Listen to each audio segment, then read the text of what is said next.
I'm so happy to see you all live. Happy to see you too. Yeah, thank you. It's Saturday night. Wow, that was a lot of great hugs. Very, very necessary to sustain the energy of why we're really here, which is to connect and to not separate. So let that just be the theme of the night. Let's connect and not separate. Okay. The text between the text of my words, right? So it's a beautiful day. The sun is still sunny out.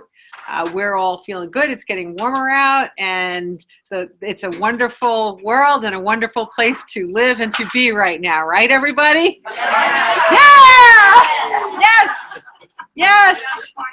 Yes! Yes! Yes! We're putting around the sheets of paper for you to write a question, but I'm going to start out, of course, with the question that everybody has. I had moved away from talking about the news, but I think every now and then it's important just to give a different perspective when we're being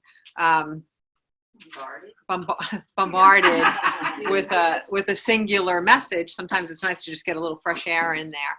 But I'm going to start with a story. So today's a storytelling day, and I'll tell you a story. So I recently was doing a session with someone, and the story popped up during the session, and I realized that I can't remember who I was telling. So if you're online, which you probably are, thank you. But I realized that person's guides prompted me to bring forth something that I think is important for us to all really remember. So many years ago, we were at the beach for the air show at Jones Beach. And if you ever look at the numbers, they have 500 to 600,000 people there a day. So it was a beautiful sunshiny day. And so it was packed. And one of the things that I do regularly, which I really love to do, is I go for long walks on the beach. Yes, sounds like my profile. Long walks on the beach and poetry by fireside. Give me a ring. So I do actually like long walks on the beach. So my son was 5 years old that day. We had probably about 15 people there. And, I tag someone to say, just, is it okay if I go for a walk? Could you watch this kid? But there were so many people, and there were so many activities, and there was so much going on. The answer was yes. I'm not going to go if nobody feels like paying attention to my son. But I did go, and I came back about 45 minutes later, and that's a long time. So I'm looking around, where's Brett? And one person said, oh, he's down by the water. My nephew was down there. He's with Alex. So I look down there. I see Alex coming back. There's no Brett trailing. A little bit of this unfolds and unfolds and it unfolds. And ultimately, we were able to piece together that Brett was probably missing for about a half hour on a crowded beach. He's 5 years old, and there's a lot of people there. He obviously doesn't have the means to figure this out for himself, but also, I don't know if it's improved now, but then Jones Beach, you had no cell service. You just didn't. You couldn't text people. You couldn't call people. So it became more difficult because we wanted to start sending people out to search, but we had no way of checking in. We had no way of announcing, who found him or who found the lead or who found whatever. And we also needed someone to stay at the blanket to kind of be a central location, but it was crowded. Even how are you going to find the stupid blanket, right? Now, if anyone's ever misplaced one of their own children, it does something to you. It's almost like someone sticks their hand down your throat and they grab your guts and they yank them up out of your body. So this was at a period when I was in the beginning process of learning how to communicate with guides. I carried with me my little communication tool, which was a guide board, because I wasn't adept yet at communicating directly. I thought I wasn't adept at it. The guides continued to tell me I was adept at it, but I used this little board as a crutch. So on that day, I had a little a little board that I had miniaturized, and I had covered it with like plastic see-through moving tape to make it waterproof, and I stuck it in my bikini. So I'm sitting there, someone's ripping my guts out of my body, no idea how this is going to go, and I'm trying not to panic. And I started to think that if I panic, I really started to realize this situation is just going to get worse. My panic and my anxiousness is not going to make anything better. So I don't really have the luxury of human emotions. So what I did was, it seems kind of strange now that instead of actually hunting around for Brett and calling his name, I found a little place on the beach not far from our blanket where kids had been playing volleyball, but there was just a little spot that I could stand. The kids weren't playing volleyball, so I did have some common sense still in this moment of panic. So I stood there for a minute and I just said, I have to get myself connected. I'm not connected. I'm totally not connected. I'm 100% human. I've got to get myself connected. I got to hear a guide. I have to hear something. I got to feel something other than what I'm feeling. So I put myself in that spot and I pull my little communication board. Doesn't need a cell tower, doesn't need batteries. I pull this little thing out of my bathing suit, and my method was I would kind of like rotate circles in the board. You don't realize how you clear your mind when you're looking to connect, but I would make circles on the board, and all of a sudden a message started to come in. And the message was, he's fine. Just stay calm. Everything is good and everything will work out. And with this moment, I did calm down, and I actually felt like I was maybe looking for, an earring I lost. That's how centered I felt. Like there was a need for a solution. I was going to look for the earring, but it wasn't ripping me to pieces.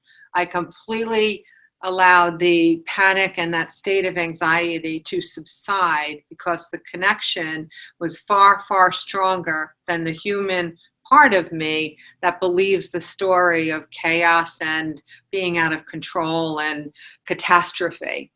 So in that centered place, I probably was in that spot for maybe 10 seconds. So I can't honestly tell you how long it was from when I got back to the blanket to when I had that 10 seconds. 10 seconds into it, my cell phone rings. And I'm like, what the hell? And it was her telling me she found Brett. He was up at the police station sitting with a female police officer coloring, and probably he was telling stupid jokes or something. But the miracle of all of it, that when I got myself centered is when she found him. When I got myself centered is when the cell phone rang. When I got myself centered, everything got better. Do you follow me? So the reason I'm telling you the story is I know that it could have been a very difficult moment for me then. But I know that the point wasn't about how I reacted. The point for me was to have a takeaway because of what I didn't know I was going to do this for a living. But for what I was going to be doing for a living, I always needed to know the truth. That being connected to our eternal wisdom, to our energy that is beyond this earth, to things that go beyond fear, to being connected to surrender or faith or whatever else you want to think about, being connected to our eternal nature, being connected to love, being connected to the truest sense that we are safe, we are healthy, we are abundant, we have the right to satisfaction and fulfillment and joy in every area of our lives. This is our eternal truth. This is what we separate from. And clearly, this is what, as a globe, we're not doing today. We're clearly not doing that today. But in the story of humanity, this is one chapter in the story of humanity. There have been a lot of examples of how we have become more separate over the last few dozen years. And there are a lot of contributing things that make us more separate. A lot of it has to do with social media or the internet, or, families being more mobile and moving into distant locations. You go back in time, it was the advent of the telephone, the advent of the television, the advent of the plane. All of these things, they've served a valuable purpose in our ability to connect, but they've also hindered connection in a lot of regards, because every tool that we have that's an opportunity for connection can be used as an opportunity for disconnection. And I have really been talking about since 2012 that what we're experiencing today was the path that we're heading on. And it that's a popcorn kernel. It's not. Funny how we have to, state this now. That is a popcorn kernel. Okay.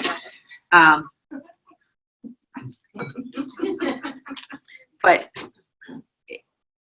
this is inevitable. Not the virus, but our reaction to the virus. The dominoes have been falling long before the virus. This was inevitable. When people were asking last year, well, what are you talking about? What are these events? What are these events? What's going to happen? What do you know? I could have scripted this one out for us and been completely accurate, because it's in alignment with exactly everything that we have been seeing and sensing for the last 10 years. There really are no surprises. I don't think anyone in this room is surprised, because this is inevitable. But we have to always remember that we are individuals in a collective experience. So we can do whatever we can with our own direction of our vibration and our focus and our thoughts and our expectations and our ability to surrender or not.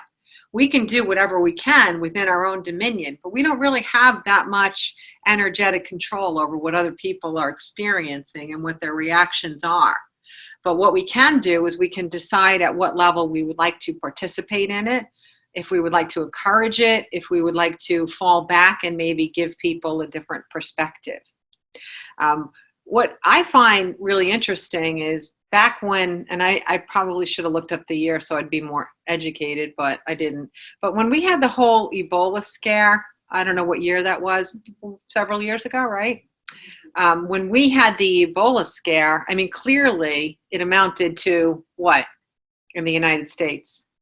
Get this on the camera. 0, right? It amounted to 0. How much panic went into that 0 outcome? A lot. But I knew that the vibration of that panic was going to still exist. It evaporates into the clouds of humanity, and those clouds get heavier and heavier and heavier. If we then rallied around one another and we celebrated Ebola scare is over dance, and we came out and we had bonfires and double Dutch, and we did all that kind of stuff, then that energy would have evaporated and could have kind of neutralized the energy of the fear that so many people were putting out there. But we didn't neutralize it at all. We just went about our business again and slowly crept back into living the way we lived before it. So that energy's there. So all we needed to do was kind of remind that energy that it was there, and then we can move into that energy with its full fury, and we're in it. But what's so interesting is, I read through the stats, and this I did look up because things didn't feel in proportion to me. Do you know that hardly anyone under the age of 70 has died of this illness? Hardly anyone. I mean, it's so uncommon, but we're not really hearing that a lot. And of the people over 70 that contracted the disease, only 8% of that tiny percent have died okay? What they're not telling you is what their physical condition was when they were between 70 and 80. So if you look at the percentage of the population of humanity who has actually died comparatively to how many people have died of heart attacks or I say that, Michelle, right? Or car accidents or OD'd in the same amount of time, it's the contrast is absolutely stunning. So what we're doing is we are canceling everything. We're not touching one another. We're hiding. We're being afraid. We're destroying the entire global economy for the risk that we're going to get a little virus. Have you guys ever had a little virus before? Yeah. I've had them. I don't have them anymore, but I used to. So you get a little virus. You get a little virus. So what's the big deal? What if instead we say it's a little virus? The people at risk might be those who are over 70 or over 80 or those who have a autoimmune challenge. What if we just ask them if they would like to incubate, what are we doing? Self-contain?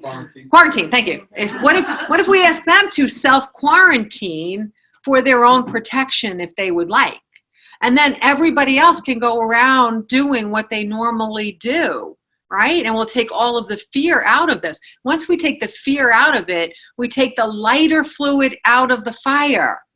Right now, we got massive cans of lighter fluid. And every time there's a spark, we just take the whole damn can of lighter fluid and we pour it all over that one spark. If you leave the damn spark alone, it's going to go out on its own, isn't it?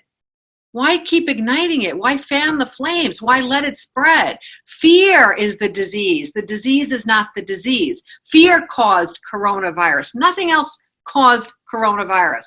I don't care about what we say from the science perspective. We create our reality. The reality has been created by us. We create our reality. We still have the whole equation backwards. We're not here as victims in our bodies. We're here as creators in our bodies. We are creators. This is what we are creating. And I know this is one of those things where I'm not directing it to you guys. You guys came out here. You all hugged each other. You guys are the exception.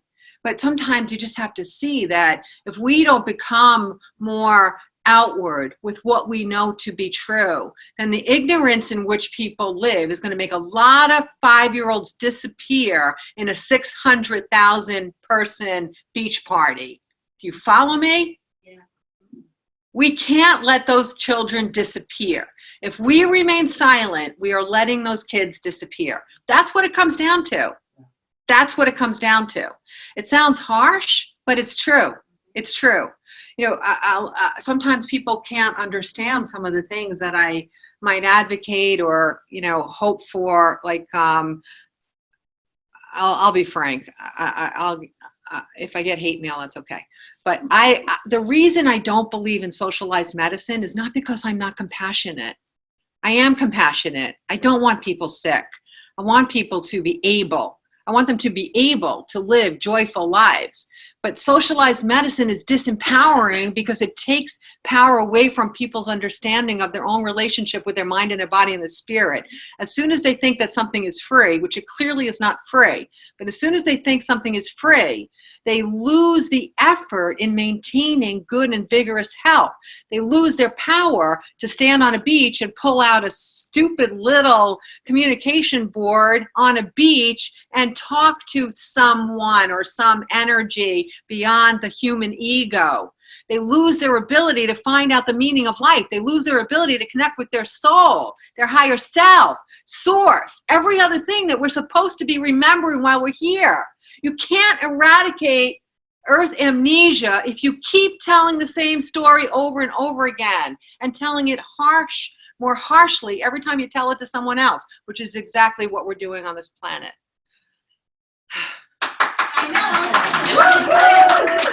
All right. That's as much as I can get out about that. because there's no other way to look at this. This is a wake-up call, another wake-up call for us to say, what are we doing here? Are we withering and dying and isolating, or are we living and loving and creating? It's a choice. Every single person who hides right now is making that choice. Are we living and loving and creating, or are we hiding and withering and dying? It is a choice. And the more people that choose the first of those, the more we can all do double dutch and play and get sidewalk talk going and play on the volleyball court when there's 600,000 people on the beach with us. The more we can connect from human to human, the more we can hug, the more we can touch, the more we can be, the more we can laugh, the more we can look into each other's eyes. You know, I see this. You think I don't understand the Me Too movement? I understand the Me Too movement, but I also understand the corollary of it. Yes, it's to allow women to feel safe and to let them know that they have a choice and that they have a say in who or what enters into their personal physical space or even verbally. I get it. I get it. We all get it. But we also can see the corollary is that we're now living in fear of having physical contact with one another. It's one more reason why we're dividing. It's not the only reason, but it's one more reason. People are afraid to communicate with one another. They're second guessing everything that it is that they say. They're afraid of being sued. They're afraid of being misunderstood. On top of that, you can't walk in a room without there being a camera. Our lives have become so unsoulful, but we want to get back to that soulfulness. That's the only thing that's going to save us and save this planet, is if we get back to soulfulness. And I know you are all doing your part because you're here tonight. You chose to be here. You're not afraid. You're here. I went and I ran through flights today, and I was just going to try to pick a place to go randomly just to put money back into the economy and get on a plane and go fly somewhere, because I know I'm impervious to harm. So I don't mind flying somewhere, but I feel like if I can do something metaphorically, I can spark the movement toward doing something. What you know here is that this trend will continue until we break, unless we have a counter energy of love and possibility and a different soulful perspective that neutralizes what's going on. That is the only solution. I don't care about masks. I don't care about how it spreads or why it spreads or how many minutes it lives on the floor or how many minutes it lives on fabric. I don't care about any of that. It's irrelevant. It's all irrelevant. It's just another way of us seeing where we're heading and to decide that we want to step in and end it. So now we have a global unifying theme for everyone to start thinking. Some people are going to perhaps be uncomfortable because they lost a lot of money in the stock market. Some people are going to be uncomfortable because they lost their job, because there's no one purchasing their goods. Some people are going to be uncomfortable because they're so afraid that they can't get out of bed or they can't get out of their houses. Some people are going to be uncomfortable because there's no Purell at the store anymore and they're afraid of going and buying the simplest of groceries at the store. So each person who is giving into the fear of all of this, they're going to have a different thing that makes them feel uncomfortable about the result of the coronavirus. We'll all have something that hits us personally if we're not living above the line at all, but it'll be specifically directed to you and what you can use as the catalyst for waking up. If it's money, it'll come to you through a lack. If it's good health, it's going to come to you as a lack. If it's relationships and you're worried about other people, it's going to come to you through that. It's going to be so specifically directed to you, not you guys, but to this human species. That's what it does. This is the thoroughest of all the ways that the universe could deliver a package of possibility or opportunity to this many people around the entire globe. There's nowhere to hide from the truth of what people are doing right now. It doesn't matter where you are. There's no one that's not a part of the conversation. There's no one that is not connected. This can be turned around. This can be turned around. This can be turned around by putting effort in when the virus itself has subsided, when people are starting to feel the desire to maybe connect a little bit more. We want to give different ways of looking at things. If people are standing next to each other and they're at the same occasion and they're all like this while they're standing with each other, maybe it's time to say that person's going to be there when this is over. Why not be present to the people that are right here with you? You know, why not take a break from electronics? Why not be present? Why not have a barn raising? Why not get back to celebrating people and their life milestones? Why not get back to loving people and hugging people? Why not get back to that? I've said this before. I am female, so I have this great permission to hug people. If I was a man right now, you think I'd be allowed from the standards of our culture to hug each of you the way I hugged every one of you when you got here? I'd have to be thinking. I'd have to say, well, let's only hug near the camera. So if you accuse me of anything, I have evidence that that is not so. I wouldn't do it personally, but I'm just saying theoretically.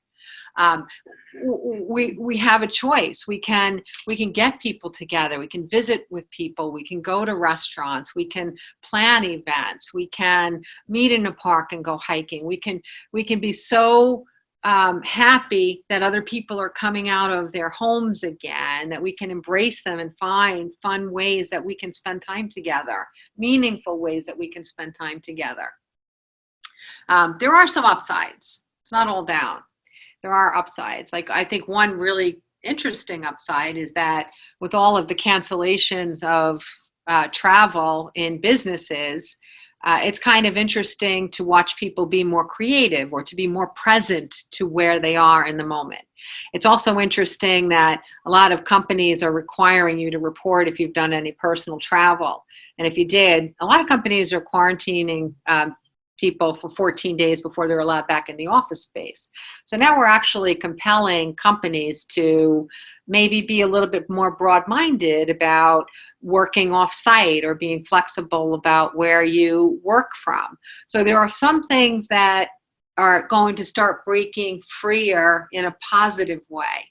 But for the most part, we want to cautiously not see the separateness or the isolation of this be our trend for where we want to go in the future. When I was, I don't know how old I was. I was a kid. I was in elementary school. There was this family friend, and friend of a friend of the family. But you know those people, right? So they're around all the time. You know them. You see them 2 or 3 times a year. The family friend that's at occasion. So this couple, they were always wherever I was when it was extended family, and they had a baby, and I loved babies back then, so I still love them. So I love that they had a baby, and then they had another baby, and as a little child, I understood what was going on. The second baby, I can put words to it today, but I couldn't put words to it back then. But the mom had postpartum, so she didn't touch the baby. So what happened was people would go in a few times a day and they would change the baby or prop up a bottle. She would prop up bottles, but she wouldn't hold him.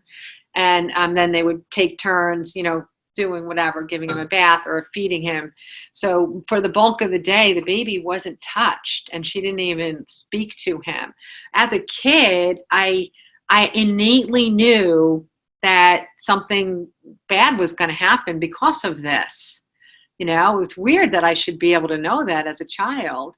And this went on for about a year. It was very, very severe.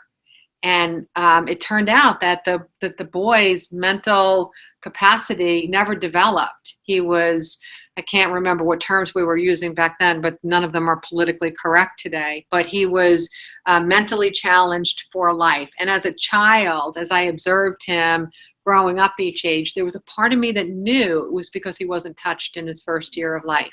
How the hell could a little elementary school kid know that? I didn't live in a soft house. It wasn't like we were having stories about kindness and connection and love, or the consequence of not caring about one another, or how important it is for a child to be loved and embraced and held. There were no conversations like that.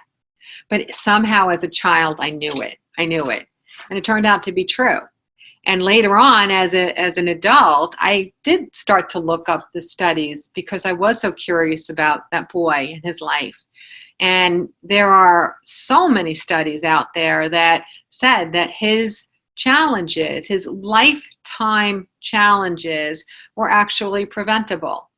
That the lack of touch of a child under the age of 12 months causes the inability for the brain to develop properly. It actually inhibits our natural course of healthiness. And you can go look up the studies, and the younger you are, the more devastating and permanent the consequences are. If you have a year like that when you're 3, the consequences are less detrimental. But under 1, it may even be irreversible. Okay? So if we can know this and science supports this, what does this tell us about being alive in a body? What does it tell us? We're never going to be nourished by a computer. We're never going to get what we need when we're not with each other. We're never going to feel as vibrant and healthy, mind, body, and spirit, as we could if we were connected. We're not. It's actually not possible. It's not part of our composition. It's not part of our journey of being souls in the human experience. So it's time to reverse this. It's time to try to encourage people to not be afraid and to do what all you guys did, which some of you even wrote to me, and a lot of you did actually, and say, I can't wait to give you a hug. But you didn't ask me, can I hug you? Because you knew that you wouldn't ask me that. You wouldn't ask me that, right? You're not going to ask me that. Of course you can give me a hug. Right? So we recognize on some level that it's essential. It's essential for our well-being. It's essential for us to have whatever opportunity we have for our souls to develop during this human life. It's important that we have human contact and human connections. I realized, did you still have a question? Yeah. I mean, it's when we're at Stop and Shop or something like that, and we see, like, it's just like a one-line sentence of like what we can say, like to somebody, like if you see them like a little nervous or so, like I'm always thinking, like, what is the thing that I can say to give them something to lead them in a positive way? So, Yeah. It just depends on the person. I mean, when what can we do on a daily basis to people and to strangers? It depends on how much you're invited in. If I'm just listening to a story today about how Bensonhurst, that the restaurants are closing because nobody's eating out right now. So it would be an example of, like, if you're really close with people, let's see if we can find out who owns this restaurant and see if he'll get up and open it for us just for one meal, so we can celebrate life again and get to not being afraid. So in some cases, you might want to do something that's a little bit bigger, a little bit more grand, a little bit more filled with possibilities. You're not going to save the economics of the situation with one meal in a restaurant by getting someone to open up the restaurant for one meal, but it's a start.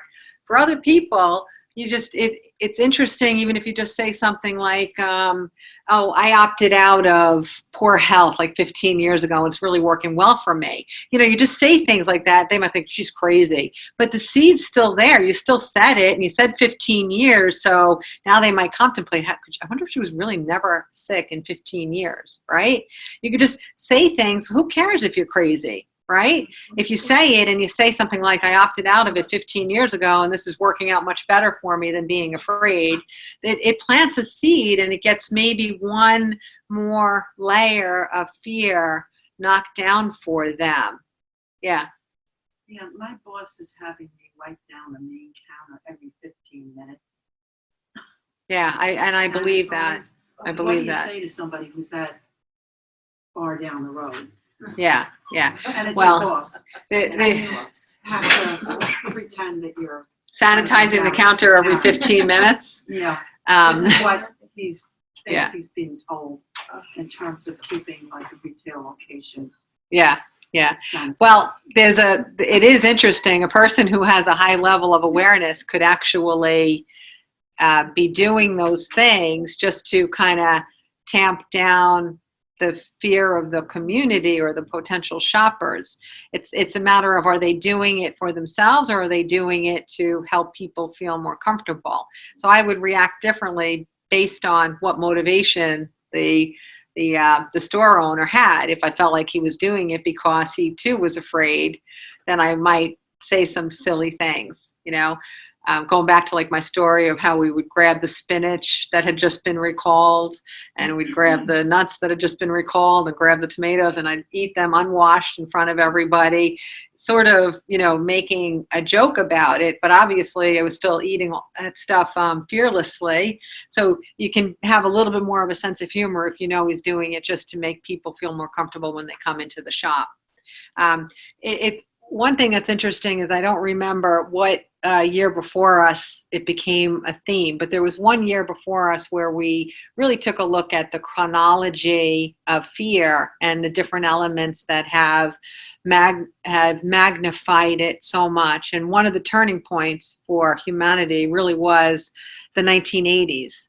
The 1980s was, they call it, I think it was like the me decade. And Wall Street was booming and the economy was great and so on. And a lot of people were making fast money off of, large lawsuits or big fast money on Wall Street and things like that. But what happened was the idea of risk became enormous in the 1980s. The idea of don't let your children play on the monkey bars, don't let your kids ice skate in a public rink, don't touch anything in public, don't do this, don't do that. Everything was about the perception of risk. And not to call out one particular group, because there's always positive and negative in any profession, but during that period of time, there were a lot of attorneys making a lot of money off of this risk assessment and the ensuing lawsuits that were filed during that period. And when we would start to hear the news about these really big numbers that people were winning because of neglect, or because of whatever, it was termed neglect, even if it wasn't, if it was just life. That burgeoning, massive amounts of money that were passed on to people in more and more superfluous incidents, it changed our perception of risk. There's really nothing that we're doing anymore where we're not signing waivers and we're not, padding places where children play, or we're not saying no to people because we don't want them in there. I mean, it's really quite remarkable. Just something like my son was hired to paint the lines on the flag football field before the kids got there. And when he got there, everything was locked where the paint supplies were, and he was completely instructed and knew exactly what he was supposed to do. So when he called his boss and the boss called this person, it turned out that it was intentionally locked because they didn't want somebody on the property without a paid employee of the building on the property at the same time. Come on. Remember when we used to just be able to do stuff and help people and carry a bag, and we used to just be able to be kind and be friendly and be connected and be caring. Now we're getting more afraid to be kind and caring and connected. People fall, people get hurt, people die. This has been happening since the beginning of time. 1,000 years ago, people were falling and dying in off rocks and off a mossy, rock by the stream, or by having a tree collapse on them, or a coconut, or whatever. They were dying then too, but the families weren't running around suing the person who didn't put up a warning sign that these rocks are slippery near the waterfall, stay off, and they weren't fencing it off. Someone died, and maybe someone learned from it, or maybe they didn't. It's no different than an animal eating poison ivy, finding out the effects of it, and then warning others, please don't eat the poison ivy. This is what we're meant to do. We're meant to have some experiences and share, but we're not meant to hold everyone accountable for every single solitary experience that we have. We're losing our power because we're giving it away. Someone was raising their hand. Yeah. I was going to say that it's because of who we're being, and we can still be that way. Obviously, there may be a cost to it, but there's a cost to it if you don't. Yes. So when you look at it, how are we going to be and how are we going to live our lives is really what the question is. Yes. And I won't live my life in fear.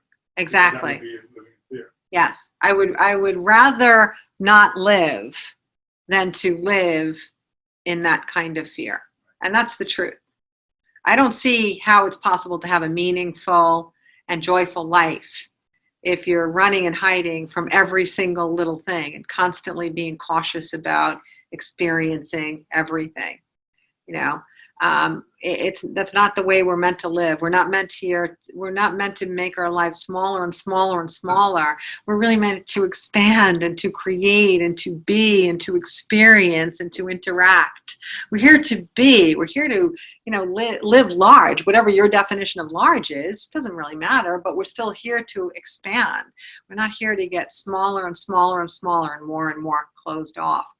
There's a parallel between the number of people that are on anti-anxiety medicine and looking at the direct correlation to the 1980s of becoming incredibly litigious and then becoming more fear-based because of AIDS, and then becoming fear-based because of this, and becoming fear-based because of 9/11, and then there was Ebola, and now there's this.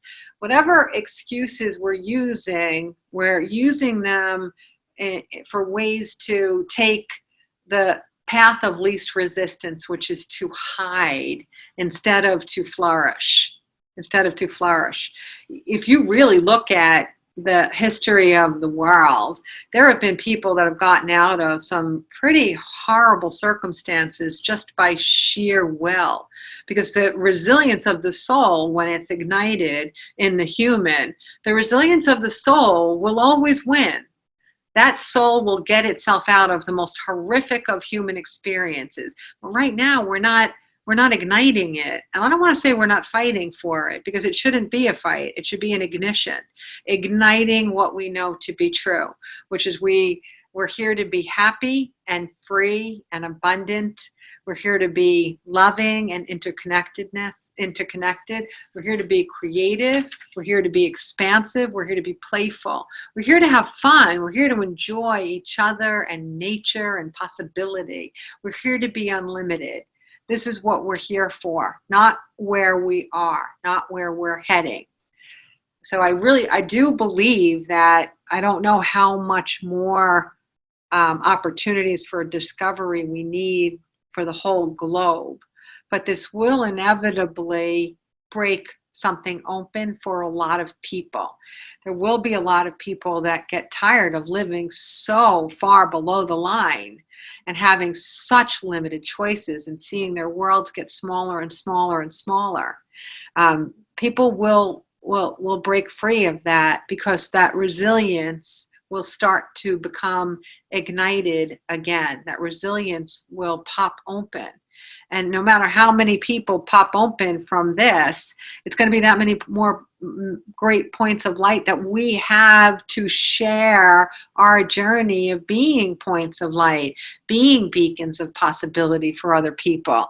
It's sort of like the weirdest recruitment strategy I've ever seen. How about worldwide virus, everybody shut down, destroy the economy, don't speak to anyone, and poor alcohol all over every single thing you ever touch. This is our recruitment technique. If you can survive that and still come to a public meeting, you're in. You are a beacon. Here's your beacon badge, beacon badge, beacon badge. You guys are beacons. You've chosen. You've opted in. And we will have more as a result of this. And little by little, every time something happens on the planet that causes people to be tamped down, the more people are tamped down, the more there will be people that rise. Not fight for rising, but rise because they are ignited. So this is an opportunity for a lot of people to ignite. I can hear some people refusing to give in to fear. I can hear people doing things that others are talking them out of. I can hear it and I can feel it. One thing that I thought was kind of interesting is yesterday it came to my attention that Bucknell shut down its entire campus, and they gave the kids 3 days to vacate the dorms, and the rest of the semester was canceled. Okay, so yeah, I'm not going to comment. I'm just telling you the facts.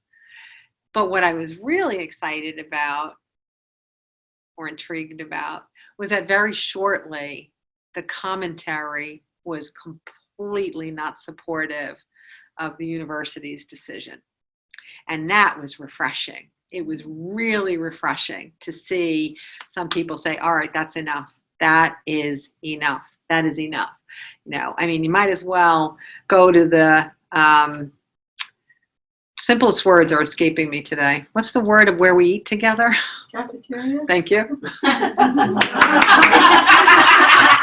5 different words. Thank you. So it's not me, right? It's them.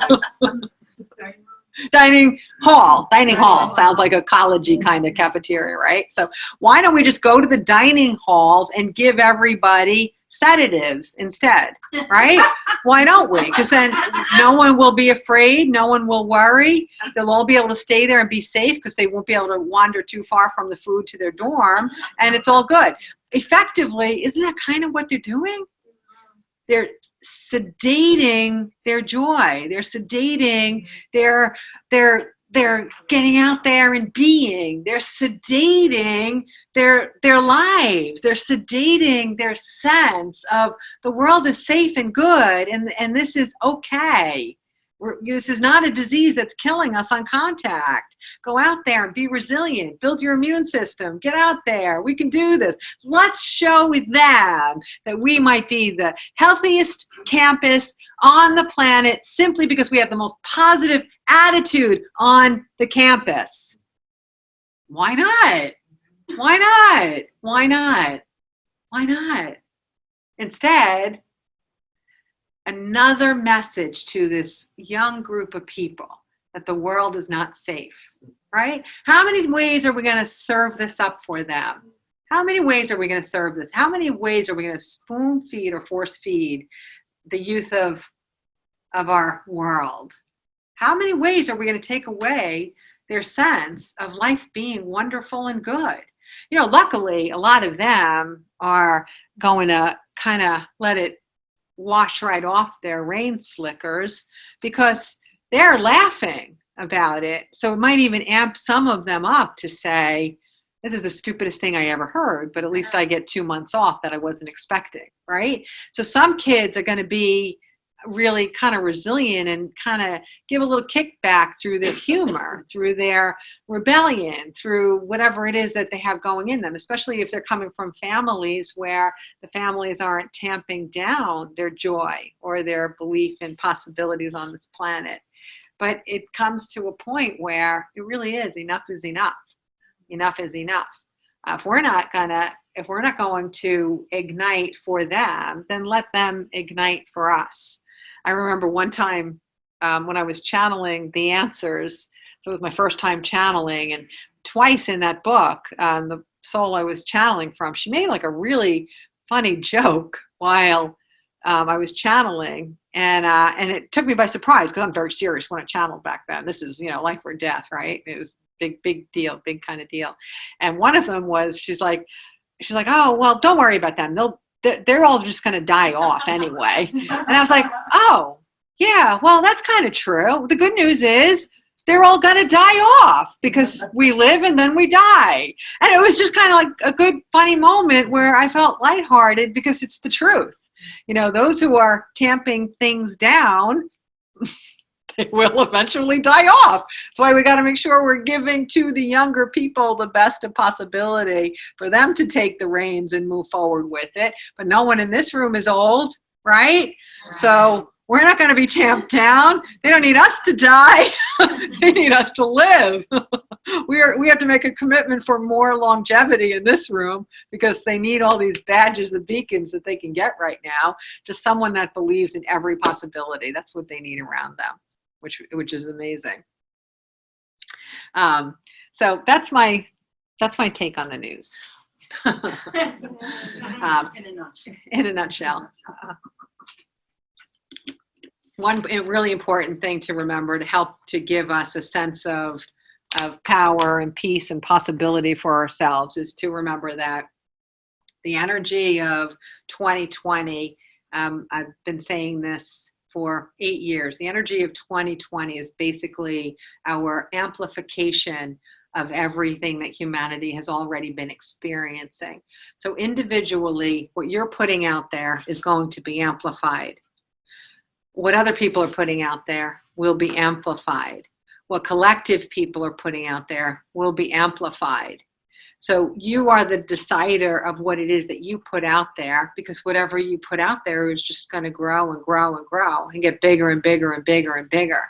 And since you're starting from a bigger energy to begin with, we're amplifying bigger energies. We're not amplifying little energies, we're amplifying big energies. So you have even more power than just amplification power. You have the power of putting out a high vibe in amplification form. The purpose of this is because this is the moment in modern history when we are deconstructing the way that humanity lives so we can reconstruct humanity the way we would like to live soulfully. So the more disagreeable something seems outside of us, the more beneficial it is in the deconstructing process. So yes, I've been talking a lot about, oh, this sucks, my God, what are we doing? But the truth is, it's very, very purposeful. So when you see the positive purpose in it, it helps you to be more at peace with it. We are deconstructing virtually everything that we have become accustomed to believing this is the way that it should be. Okay, let's just look at this over 1 year's time, okay? Last year, we had the entire scandal about colleges. You know, a lot of people just saw that as a little gossipy thing or a little whatever. It wasn't. What it was it was a very big step with the wrecking ball to deconstruct our perception of the hierarchy of colleges and college admission. You follow me? So that construct is hundreds and hundreds of years old. It's like made of stone. So you need a good wrecking ball to take a big piece of that stone off first. And what I've intuited this year, and I don't know the outcome, and we won't see the outcome for many years. What I'm intuiting is that the colleges, regardless of their recruiting or acceptance process up until this past year, the 2020 admissions year, it's been pretty static. It's been very static, okay?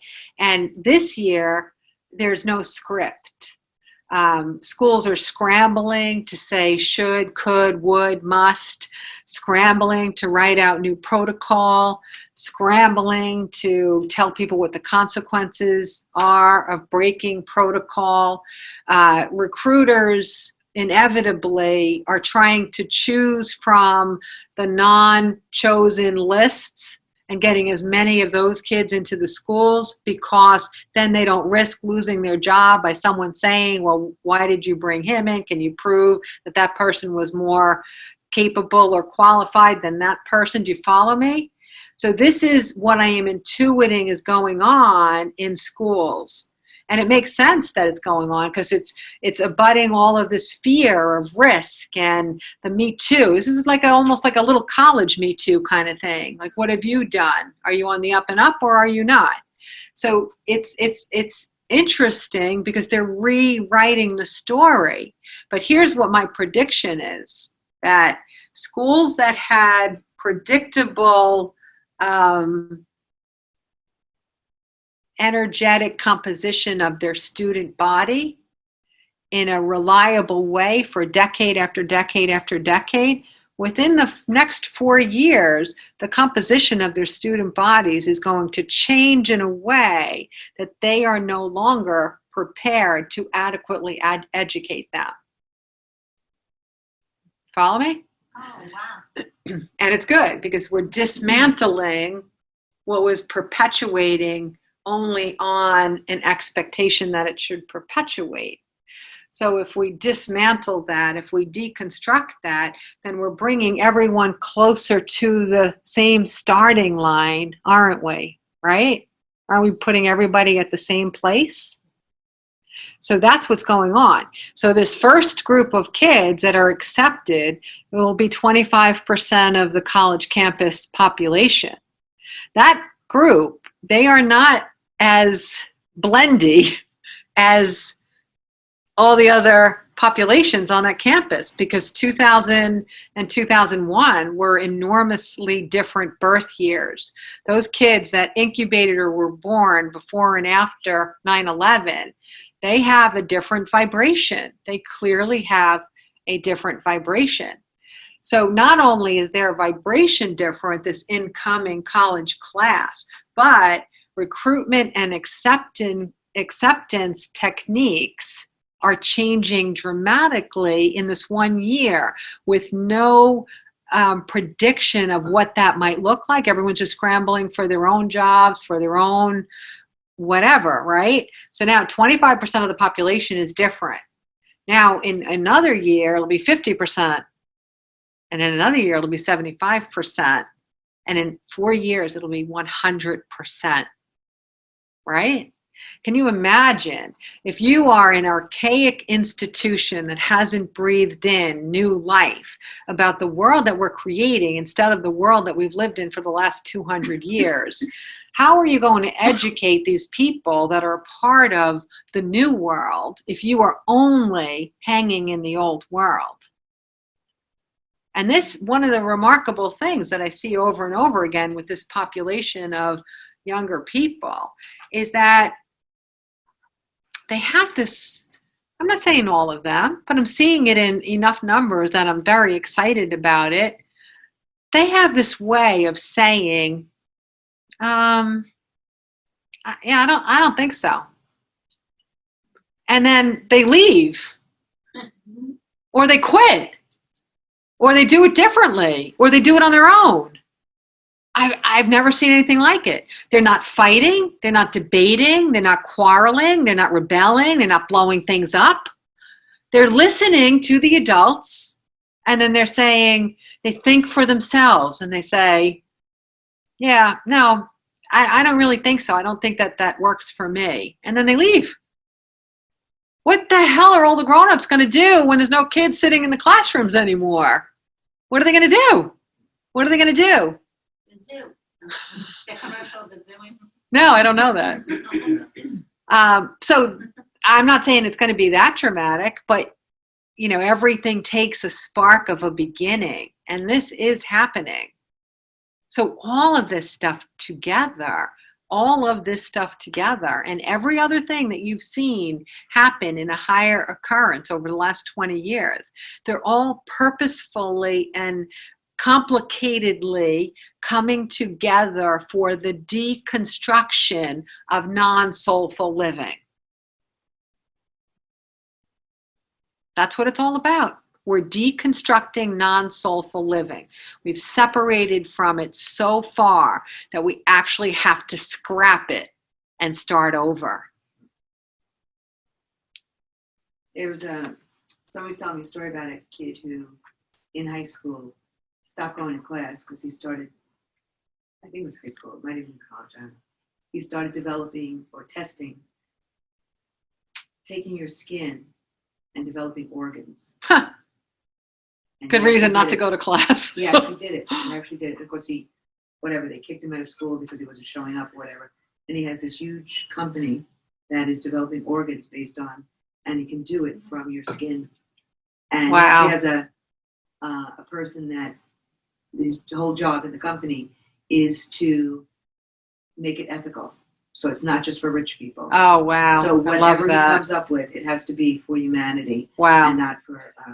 But he was kicked out of school. Yeah, well, I love that story, and I don't know if people at home were able to hear it, but about a high schooler that was Or kicked out of college, yeah, school yeah, or right. college for focusing on an invention of Developing, developing, that's definitely not an invention, developing the ability to make organs from Your skin cells.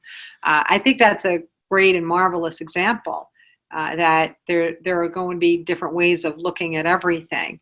You know, I have seen more companies that are taking a percentage of their recruits from the pool of kids who don't have college educations. And maybe the interview is a little more vigorous. I don't really know. I haven't sat through one.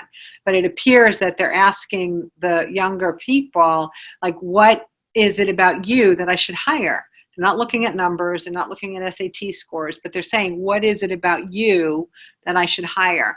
Now, not a lot of 18, 20, 22-year-olds would know exactly how to answer that, but for sure, I could definitely see a lot of people impressing me with that answer. And if I find someone impressing me and they're 18 or 20 or 22, I'd be just as comfortable hiring them than somebody that went through college.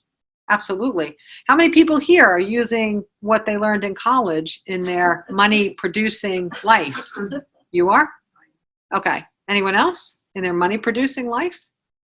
Psychology. You are? Oh, well, you are. Yeah.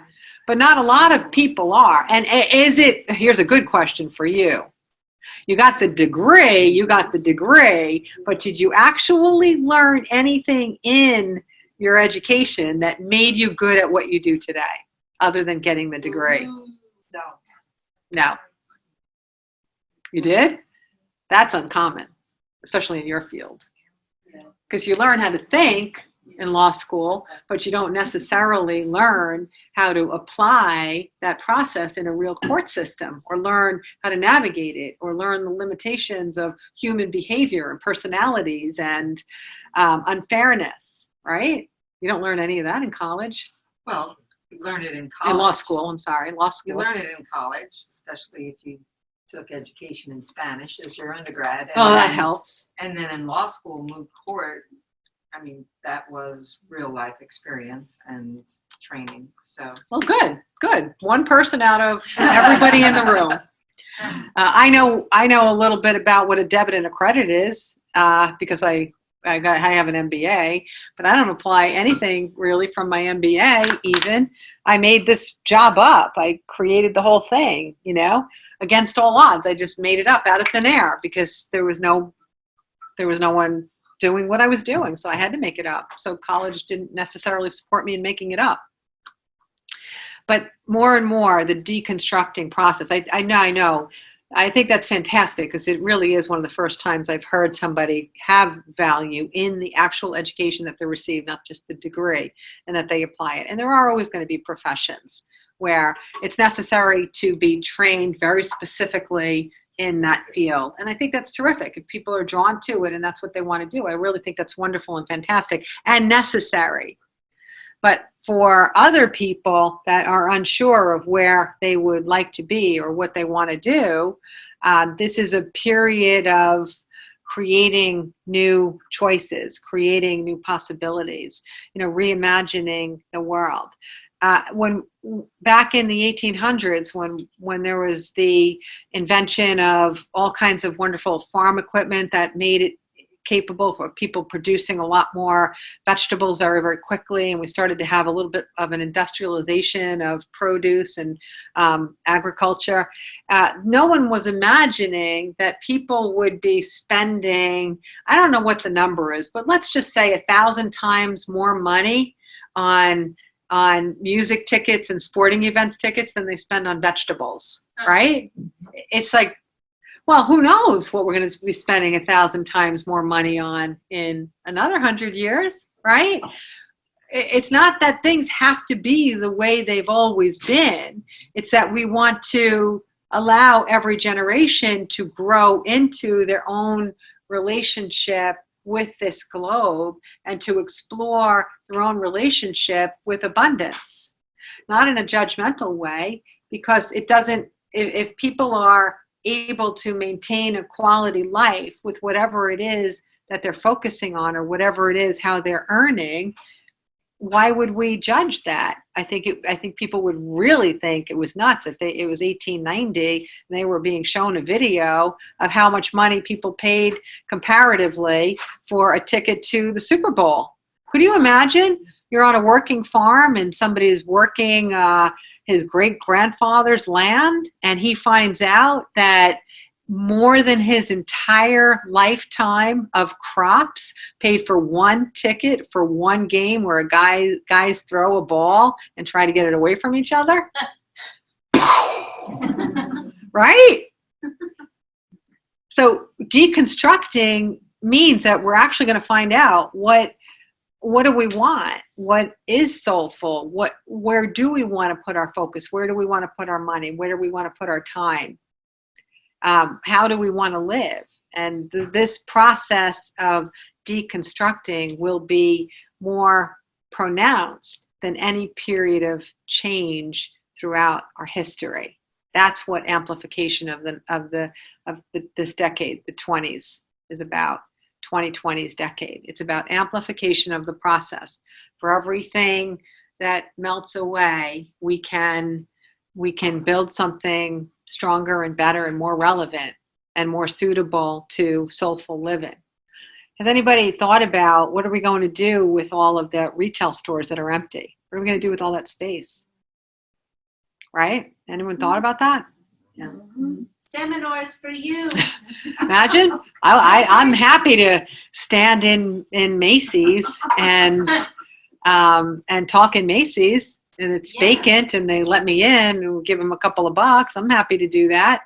I'm perfectly happy. But maybe it'll become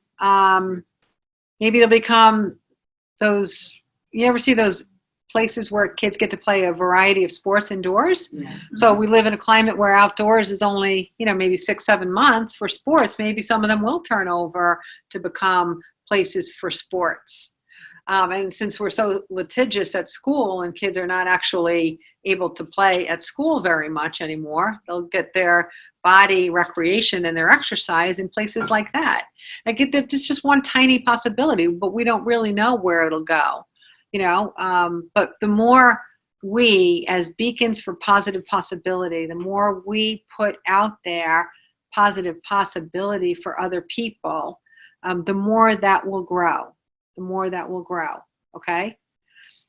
Just this morning, someone I was with said to someone, she walks and hikes alone.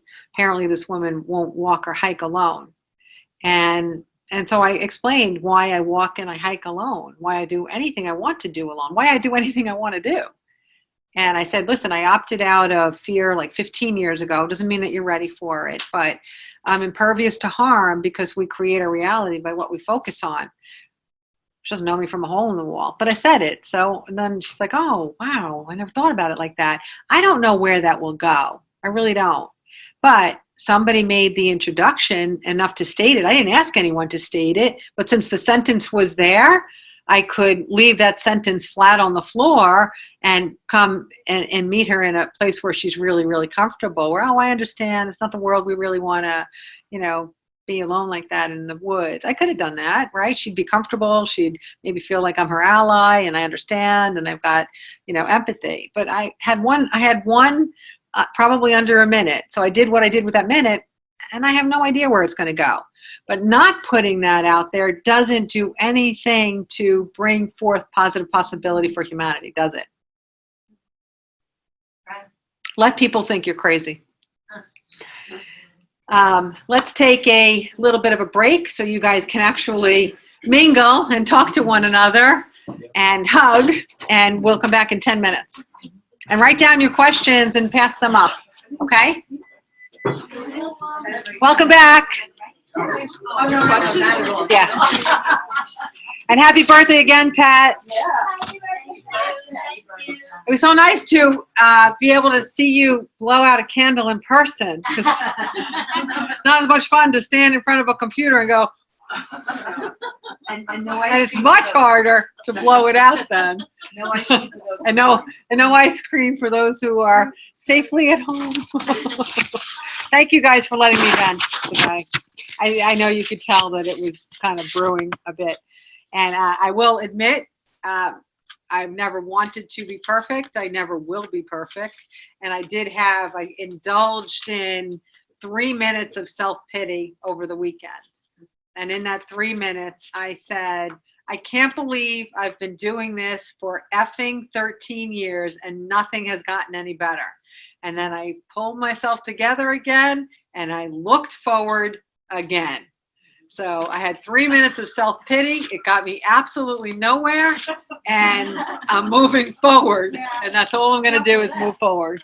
Just moving forward. You don't really think you're going nowhere, right? Yeah, after the 3 minutes was over, I realized I must have done, I think so. I must have done, as Maria would say, I must have done something good. I mean, I've been calling you since 13 years. Thank you.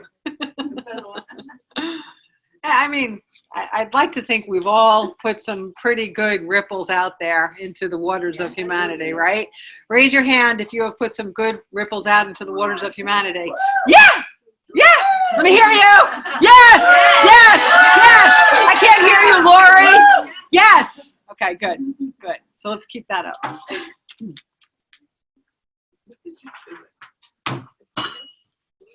Okay, thanks for all your questions. Let's see how many we can get to. Let me be mindful of the time, which I can't seem to do. Can't seem to open up a piece of paper. Thank you. Thank you. Thank you.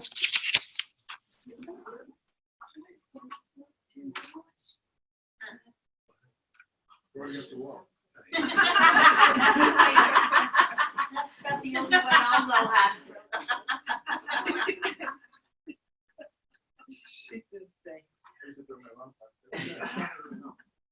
Okay, I'm going to paraphrase this question, but it's basically kind of asking, is there a connection with the coronavirus beginning in China? Like, is there something significant about that? The answer is completely yes, of course, because vibrations are different in every part. And one of the things that we can see metaphorically is our mass consumption of inexpensive goods has produced this imbalance in the globe of people in certain regions working for non-livable wages to produce this gluttony of consumer goods that we're using and discarding. And there's not an easy fix for this consumption level that we're at on the planet. So one value in this starting out in China is that it does have some effect into how quickly some people are getting some of the goods that they're accustomed to getting more quickly. So it slowed down the immediacy of people believing that someone that's not paid enough is going to supply this to me at the price that I want to pay for it. So that's caused people to be more contemplative and to think in terms of our distribution channels and where we're purchasing from. Some people, I believe, knowing how fear-based we are, some people are going to perhaps reignite their viewpoint about being mindful of not purchasing from China. I'm not saying whether that's good or bad. All I'm saying is that we're deconstructing, right? So you have to deconstruct in order to construct. The other thing is that insider information in China is that the government is not necessarily people supportive, not necessarily supporting their community in the way that we would consider to be soulful.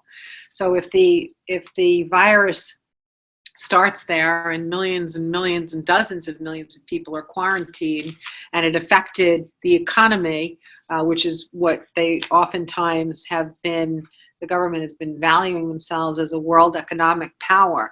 If there's a chance that that can be unearthed, and that can be unsettled, or that can be dismantled, this gives another opportunity for that group of people to consider their role in the world, to consider their space in the global economy, maybe consider what their future would look like. Okay, I remember one time, gotta find my water. One time I was talking to someone who came from a country that we would consider to be more modest in its means or its access to material goods. And I often like to ask people when they come to New York City for the first time, I like to ask them what stood out to you the most? What was the biggest surprise? What was the most memorable? And I have gotten a collection of answers over the years. But this person, first thing that she said was, I was just really blown away by the material excess and waste. And she said when she first started walking in Manhattan and she went into a store like for New York, Souvenirs. thank you. Also difficult word. Souvenirs, cafeteria. Okay, souvenirs. Went into a souvenir shop. Like she was just, her stomach was turning over and over and over at the glut of people's consumption of what's being manufactured and what's being produced and what's being bought and probably what's being thrown away. And so it is kind of interesting to step back and think one of the great opportunities in this coronavirus is that it could be the first level of deconstructing our obsessive consumerism and wastefulness, being a disposable globe, that not all countries are as disposable as we are, That's funny. I don't know how to say that one. You know what I mean. But it'll help to deconstruct what we are doing with consumerism, what we are doing with plastics and with trinkets and with stuff that doesn't have any long-lasting value. And it coincides with, there's certain things that seem to come across my desk because I'm a magnet like anybody else. And so some of the things that I care about, of course, they're going to come to my desk, right? That's how I learn about them without ever watching the news. But recently I just came across the idea that other countries don't want our used clothing anymore. They don't want our gently used clothing anymore. Countries are not taking our plastics and our recyclables anymore. So the trend of even believing that if we're cleaning out our closets, at least there's this pathway of other people getting our gently worn clothing. That path is going to come to a close because we're consuming far more than the chain of where it can be reused or recycled has an appetite for.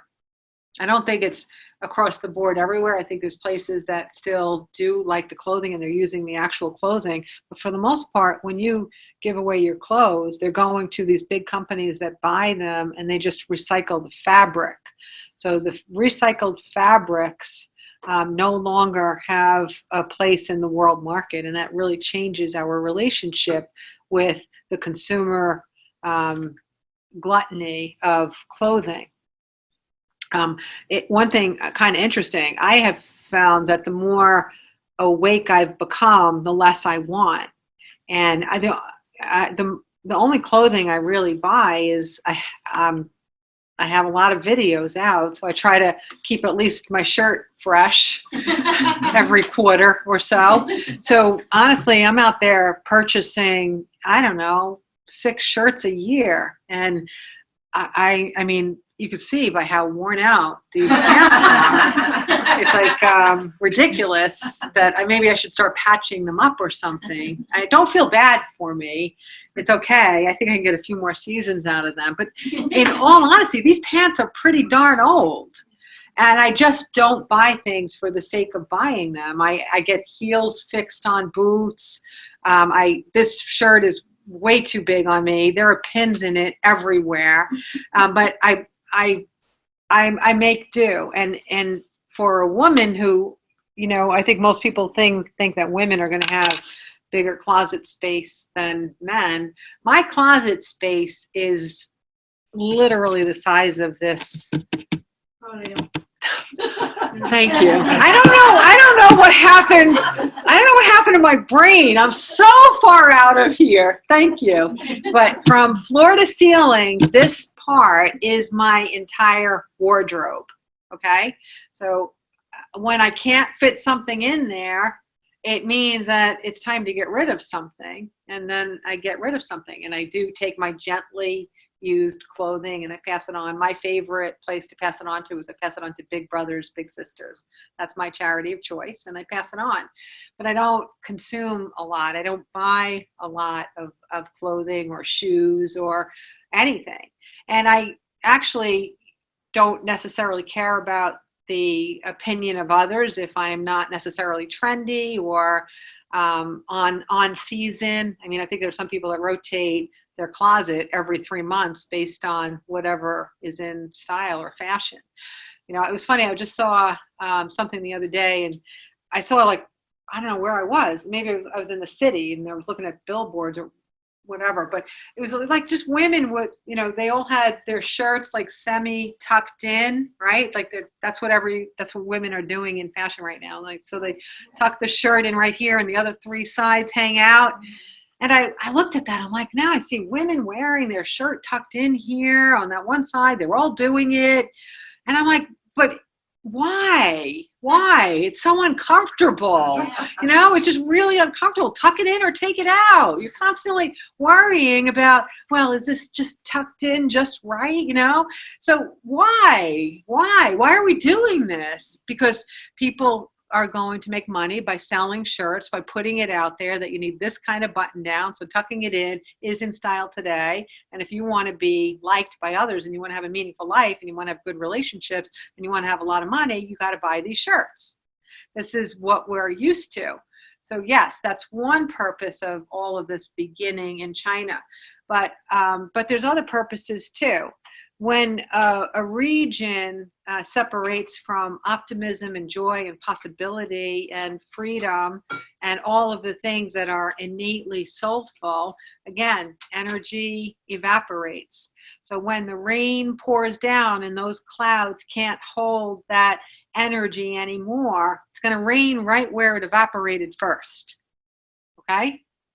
So think about this. If we had a hard rain in Manhattan, that hard rain is also going to hit the East River. And the East River is going to take that water and flow it around the entire world. But it's going to start in Manhattan. Do you follow me? So there's the same exact metaphor for it. The rains began in China. They are spreading all around the world now, but they began where a lot of that disconnection from soulful discoveries, wisdom, possibility, and freedom are magnified by government's policy and also the population. The density of the population can create that as well. I think in the things to know, that essay, with We're All Connected, you have China in there. I do. I have China in that essay, The Things to Know. That's interesting because I just wrote that, right? Yeah, I mean, you wrote that in January. February. Yeah, so that would have been just before the virus broke out that I wrote that, but I didn't know that. Thank you for pointing that out. It just clicked. Yeah, thanks. And if you remember back a few years ago when we were in here, we were talking right after there was the earthquake in Japan, and we were all concerned about the fallout from their. If I keep doing this, you're going to Give you a word? fall out from their nuclear power plant. We were concerned, and one of the most amazing things was looking at the news reports about, everyone was anticipating the nuclear explosion, right? And so they were showing us patterns of energy through the air and through water and through everything. They were showing patterns of ripples, how the air and the winds change direction and what happens with the tides. They were basically showing exactly where the radiation would land, and then they were showing patterns of how many days it would take to get there. And back when that was happening, I said, look, the universe is trying to show us that we're all connected. It may take a little time for that thing that drops off the coast of Japan to get to New York City, but it's going to get there. So when we act like we're isolated, we dishonor the fact that we are all connected and we are all one. So in addition, this coronavirus is really helping us to remember that we are all one, because this issue that started in China and seemed to affect it, it then chose the next place of what the worst outcome was Italy. So people aren't going to loop together China and Italy. They're going to say China and the neighboring country and the neighboring country. So it's also showing how we are all connected. We are all one. We can't say that this is their problem. We can't say that this is their problem. We can't say that this is their problem.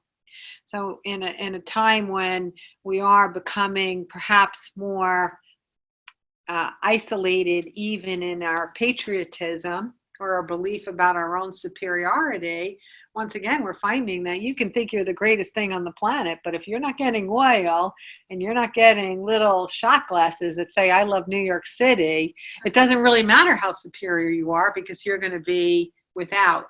We are one. We are one. And more every single day, we're seeing it. There was another aspect that was written in here. I think I covered it, though. Yeah. And I think this also is, we can't imagine a world right now where we are back to growing our own food and living in a society in which we're helping each other and taking care of our own needs within the community and learning how to store roots or salt cure meat or do whatever it is to just really live. We're so disconnected from that. If our internet went down, I think the food supply chain would survive without an internet for 18 months. 18 months. 18 months, everybody would starve. We have 18 months ability to feed the globe if we have no internet. That's pretty damn scary, isn't it? Right? Mm-hmm. So part of this too is that more and more people are going to go back toward wanting to remember and learn how to take care of themselves, not out of fear, but out of celebration. I know that I find it fun. I grow my plants from seedlings. They're in my office right now. You can visit them anytime you want. They love love. They love, love, love, love.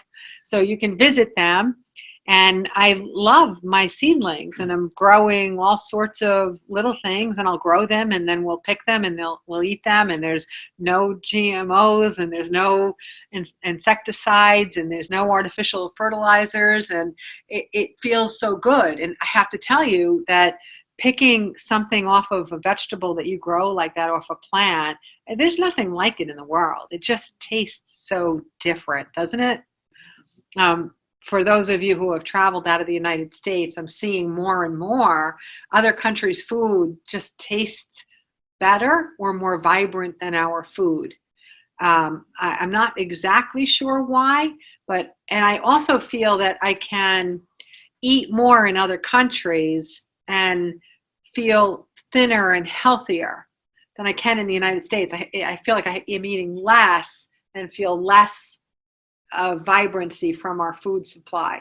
So all of these things in combination, every single factor adds to the equation of the possibility that there are other choices. There are other ways to live. There are other ways to live. I just want to say real quickly to that point. French fries from McDonald's in the U.S. has 15 more chemicals than in Europe. So you are eating much better. Oh, that's interesting. Yeah. Other countries don't allow there are people that eat. I love that. I think that's really interesting because we still are, oftentimes our government is motivated by money and pocket lining. Absolutely. So things are going through that should not necessarily be a part of the human body by any means. Yeah, it's so funny if I do Google something about, you know, a product or something, anytime I see that the voice of what I'm supposed to be knowing comes from the government, that's the one I disregard, and then I go to a different site. I become a little cynical, and I just see lined pockets when it comes from the government. I no longer trust the FDA. I no longer trust food product labels. I just don't trust any of it anymore. Some of it might actually be good. There might be some really good needles in the haystack, but it's not for me. It's not for me. It's just not for me. But again, this is the deconstruction period. You know, sometimes my family jokes about, you ever see those apocalyptic shows where they're surviving and they're killing each other for food and, you know, shelter and all this. And me and one of my daughters were both like, I'm out of here. I know I'm a soul. If you guys need to fight over food and I can't even just grow some spinach and some tomatoes and be happy with my plants and my birds and my sunshine, I'm out of here because this is way too much effort for my taste. I am totally out of here. By the way, keeping seeds in your freezer is a good idea, just in case you want to know. Okay? All right. Just thought you should know that. Huh? Seeds.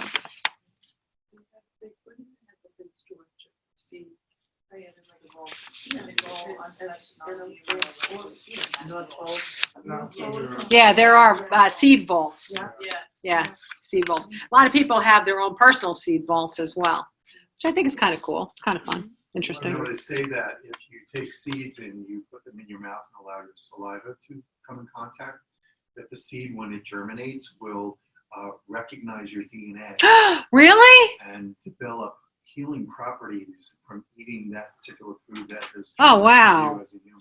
I have to repeat that. I think that's, and it sounds reasonable to me that if you put saliva on your seed, that it's going to have properties that can be healthy for you. That's interesting. I grow the seeds in batches. So I grew 72. Now they're transplanted. So I'm getting ready to do the next batch. So I'm going to put the seeds in my mouth first and see if there's any difference between the first batch that I grew. You know, that's interesting. I eat cherry tomatoes like they're candy. I could probably eat about 2 quarts of cherry tomatoes a day. It's insane how much I eat, right? Another thing is, a little recipe is if you take bay leaves and you boil them, if you have a stomach ache or your stomach's unsettled, you can settle your stomach very quickly, even kind of shorten the length of a stomach virus, right? So yesterday I had a stomach ache, which I have to tell you is really, really uncommon for me anymore, any kind of like an ache like that. And I had brought some bay leaves home from Grenada. And so I'm like, oh, I was out of bay leaves, so let me just boil up some from Grenada. I boiled up only 2. Normally I put like 4 or 5 or 6 in there. I boiled up 2 bay leaves. Within 15 minutes, the house smelled like nothing I'd ever smelled in my entire life. When you boil bay leaves here, the water has a looks like a very pale olive oil floating on the top. This water was a deep brown color, okay? 2 leaves. I drank a cup of this. It tasted nothing like bay leaf tea, which I'm accustomed to drinking. I drank 1 cup of it. Every single thing inside my digestive system that felt uneasy was gone within 10 minutes. Wow. Unbelievable. And it just renewed my faith in the earth. I so know this to be true. I so know it. If we manufacture it or we produce it in a lab, it's not going to have the same effect as if we are picking it from the earth. It's just not. That was miraculous, the bay leaf. That was absolutely miraculous to me. Amazing. Sandana Shiva is a person who I follow that talks about seeds and growing your own food, and she's just a phenomenal woman. I would definitely recommend her. She's an Indian woman. Oh, nice. Sandana Shiva. Nice. What's her name? Sandana Shiva. Yeah. And I love one pot cooking. I throw everything into a pot because when you do one pot cooking, you're not ever throwing the nutrients away. So I try to get really good ingredients and I cook everything in a pot, whether it's a crock pot or whatever.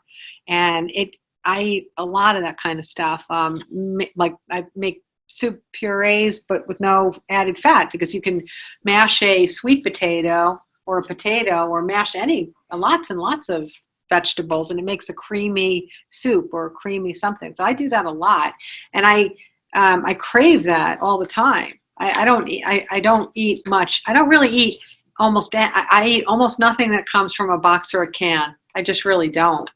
There are certain brands of whole grain cereals I'll eat, and they come in packaging that doesn't have that plastic coating on it. So I have a few of those. But for the most part, I stay away from the big brands, the big American brands, big manufacturing brands. I stay completely away from them. They do not have your health in their interest. They just don't. You realize that when you recognize that something like Cheerios actually is a healthy food. I don't have a problem eating Cheerios, right? But then all of a sudden there's Honey and Oats Cheerios and Blackberry Cheerios or whatever the heck it is. And these things don't even resemble the healthfulness of Cheerios, except that they are in the shape of a circle. So they're hypnotizing people to buy this shit to pour into their bodies, but it's deceptive. It's an intentional deception to name something unhealthy with a healthy name.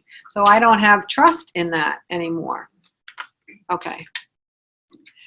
This is a good question. How can we be sure that love will conquer hate?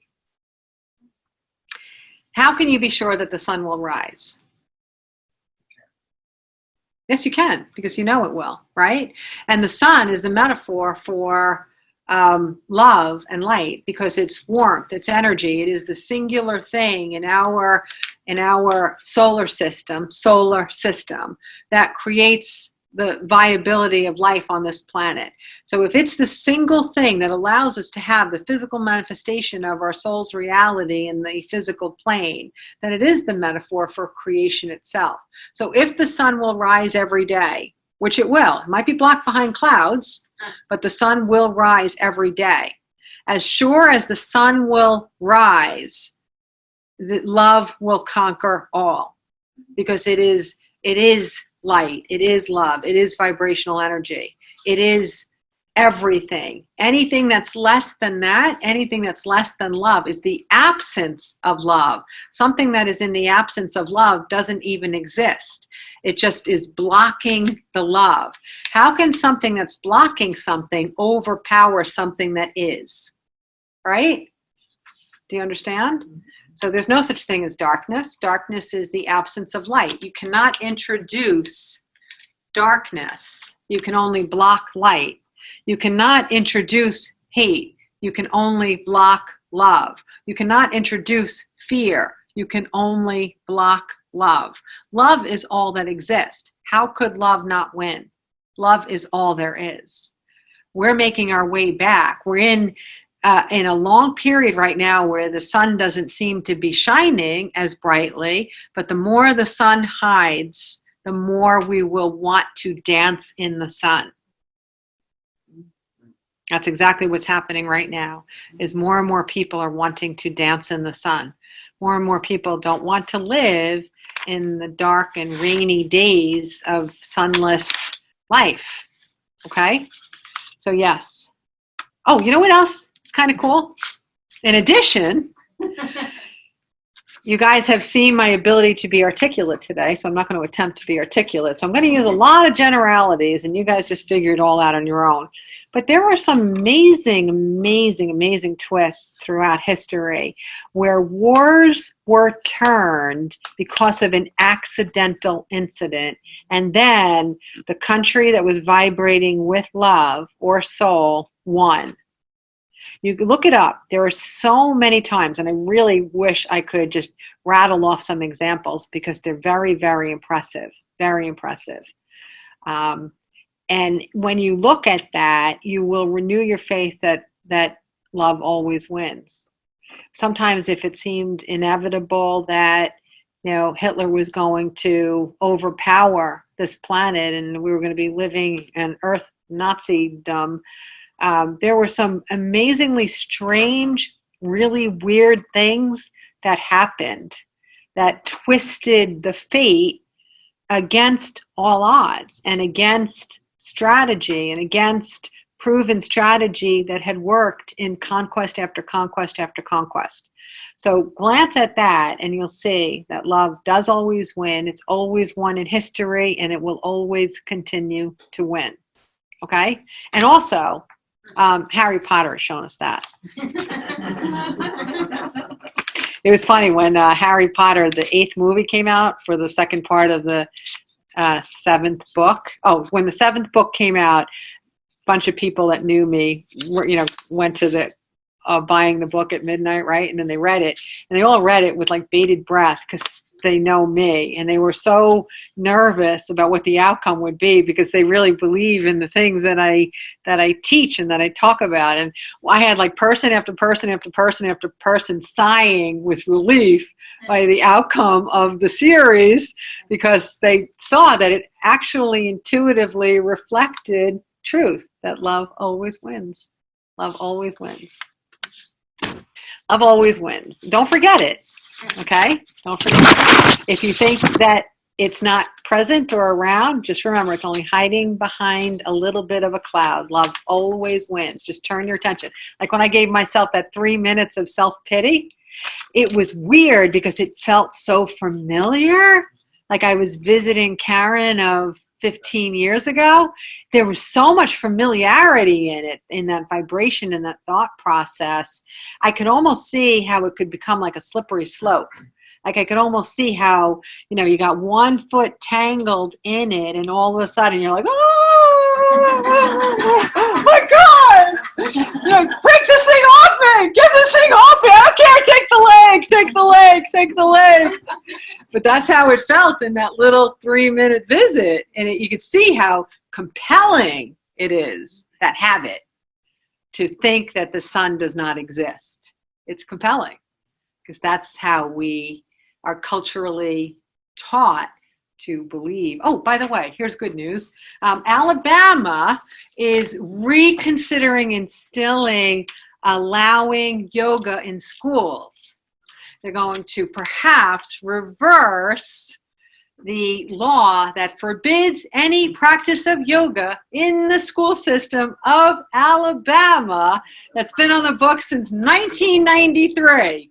So this just in, we may be able to see our children practice yoga in Alabama. Okay? Woo! I know it's all that religious woo-woo nonsense, but we're going to just give it a try. Okay. Funny, right? Funny stuff. Funny stuff. It is funny.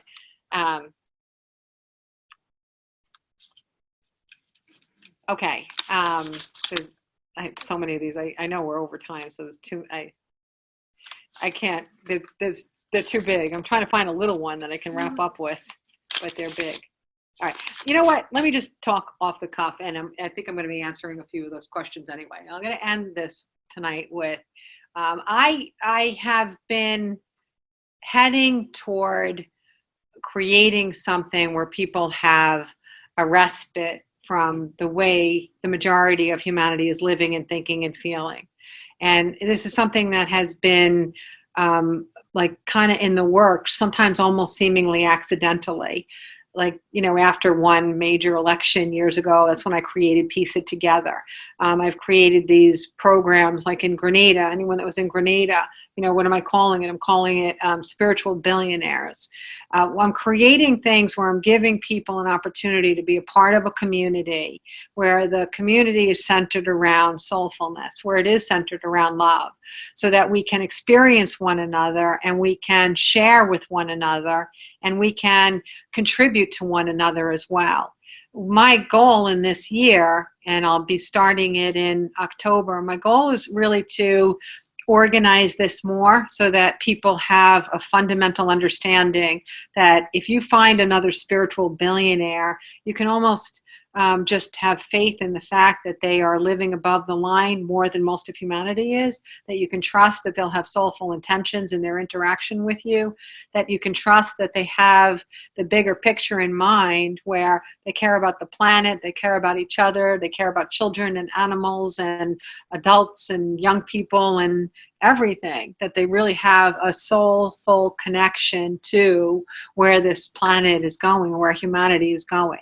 So I'm calling us spiritual billionaires because these are the people that have wealth beyond any material accumulation that we could ever have. Because spiritual wisdom is the singular thing that will allow us to be happy, connected, creating, expanding, joyful, healthy, safe. I don't love the word safe because we're much better than safe, right? But that kind of living, I really want us to know that we can connect with other people that are like that. My ultimate dream is, and if anybody knows anyone that can start to run with this ball, oftentimes you'll hear me have a thought that I really believe in, and I'm happy to direct it or lead it or guide it or channel for it, but I just don't have the resources or maybe the technical knowledge to get it done. But I would love to eventually see there be an app. And the app would be that when you are a registered spiritual billionaire, that eventually you can go anywhere and pull up the app and you can find other spiritual billionaires in your area. So if you get on a plane and you go to Seattle and you're there for 2 days on business, rather than maybe hanging out with some of the people that you saw during the day and they're way below the line and you don't feel like spending more hours with them, you type in the app, I'm here in Seattle overnight. Are there any spiritual billionaires and want to grab a cup of coffee or dinner, or can you recommend something? And then we get to meet, because I can't stand the word vet because it implies judgment. But the system would be that when you are a spiritual billionaire, you can invite anyone you want in because we have faith in your ability to recognize when other people are living more soulfully. So we can have trust and faith in the process that spiritual billionaires are living above the lower vibration that most of humanity is living in. So that is definitely one of my goals. I'll keep you posted about an event that I'll be doing in October, but that is the goal. I realize that I'm obviously, from an eternal perspective and with my travels of consciousness off the earth, there's no such thing as religion off the earth. So having any conversation about religion just seems kind of futile to me. So the one aspect of religion that I really do love is the community aspect. And if we are shifting toward a direct sense of appreciating and growing and expanding our own spirituality and our spiritual practices and our wisdom, that doesn't mean that we want to lose a sense of community. Because we're talking all night about losing that sense of touch and interacting and being with one another. So I don't necessarily think we need a place of worship to do that. We can definitely figure out our way in the new world, how to connect with people that we know to be soulful. They're not easy to find necessarily, so if we give a mechanism to find each other, I think that will really help the beacons to be able to share, rejuvenate, replenish from the strength that we all have with one another, and then go out and be even stronger and brighter lights out there in the other communities. In addition, one thing I am working on is to allow us to share our resources as well. And most communities, there's requirements, entrance fees and monthly dues and have tos. Ours doesn't have any have-tos. Ours is that it feels like a great privilege to be have others understand that we're in this more soulful place, and we all have something. We might have a pizza. We might have 30 pens sitting in our drawer that are breeding like rabbits. We might have extra time